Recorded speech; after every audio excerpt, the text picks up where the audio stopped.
Olá! Alguém aí já parou para pensar como é que as paisagens que a gente vê por aí são criadas? Pois é, hoje a gente vai dar uma de detetive geológico. Nossa missão aqui é investigar aquelas forças, sabe, lentas, mas super poderosas que vão esculpindo o nosso planeta. E a primeira pista? Bom, ela já está esperando pela gente. E a nossa investigação começa exatamente aqui. Olha só para essa formação rochosa incrível que fica lá no Brasil e é conhecida como a Tasta. A pergunta parece simples, né? Mas a resposta é fascinante. Afinal, o que ou quem foi que criou essa verdadeira obra de arte da natureza? Para resolver esse mistério, a gente precisa encontrar os culpados. E olha, pode acreditar, eles não se escondem não. Eles estão por toda parte, trabalhando em silêncio para moldar cada montanha, cada vale, cada pedacinho de litoral que a gente conhece. E aqui vai a primeira grande pista, que é crucial. Esquece a ideia de vulcões, de eventos gigantescos e rápidos. A chave é que não é a velocidade, e sim a persistência.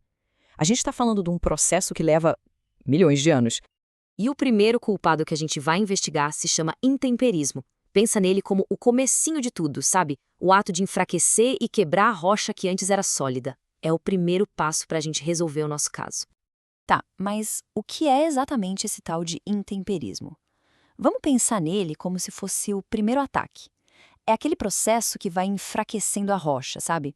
Quebrando ela em pedacinhos. E o ponto mais importante aqui é o seguinte: tudo isso acontece ali no mesmo lugar. A rocha quebra, mas não sai do canto.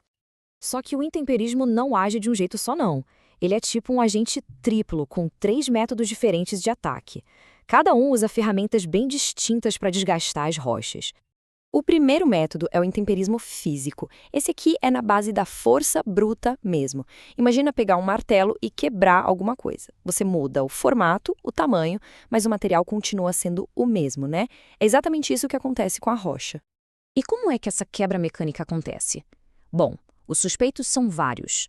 Aquele ciclo de esquenta e esfria durante o dia e a noite, a força impressionante da água, que entra em uma fresta, congela e se expande, ou até o vento, que funciona como uma lixa constante. Aí, em segundo lugar, a gente tem o intemperismo químico. Aqui, a estratégia é outra. Não é sobre quebrar na força, é sobre transformar. A própria composição química da rocha é alterada, e isso deixa ela muito mais fraca. E o principal agente desse ataque químico é uma coisa super comum: a água da chuva. É que, ao cair, ela absorve gases da atmosfera e se torna uma solução um pouquinho ácida. Gota a gota, ao longo de milhares de anos, essa acidez vai dissolvendo os minerais e decompondo a rocha. O nosso terceiro tipo é o intemperismo biológico. E esse, olha, é fascinante, porque os culpados aqui são os seres vivos. É a própria natureza agindo sobre a natureza. E os métodos são muito engenhosos.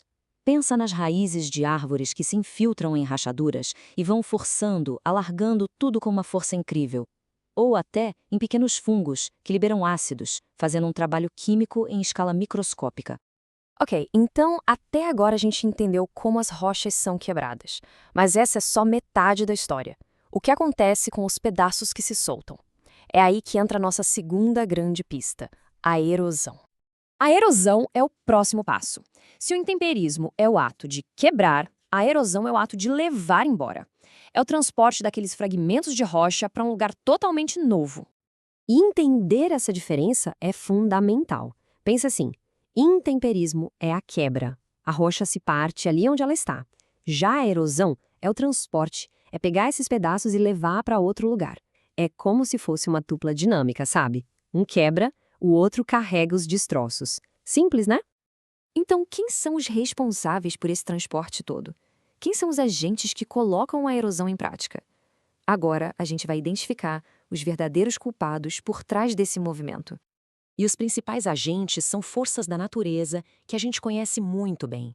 A água, seja correndo nos rios ou quebrando em ondas no mar, o vento, que carrega a areia pelo deserto, e o gelo, que avança lentamente, como se fossem rios congelados. A água, em particular, é uma agente de mudança, sim, incrivelmente versátil. A força dela pode vir do impacto direto da chuva, do fluxo constante de um rio, do poder das ondas do mar ou até mesmo do peso esmagador das geleiras. Mas para a gente resolver o nosso mistério lá do começo, a gente precisa focar no último agente. Aquele que trabalha com partículas minúsculas, mas que tem um efeito gigantesco ao longo do tempo. O vento. A erosão eólica, que é a erosão causada pelo vento, é basicamente um processo de lixamento em escala planetária. O vento pega grãos minúsculos de areia e joga eles contra as rochas. Um grãozinho só não faz nada, claro, mas bilhões de grãos, durante milhões de anos, isso esculpe paisagens inteiras. Pronto! Agora a gente tem todas as pistas. Já vimos como a rocha é quebrada pelo intemperismo e como os fragmentos são levados pela erosão. Vamos juntar tudo isso e finalmente resolver o caso da taça.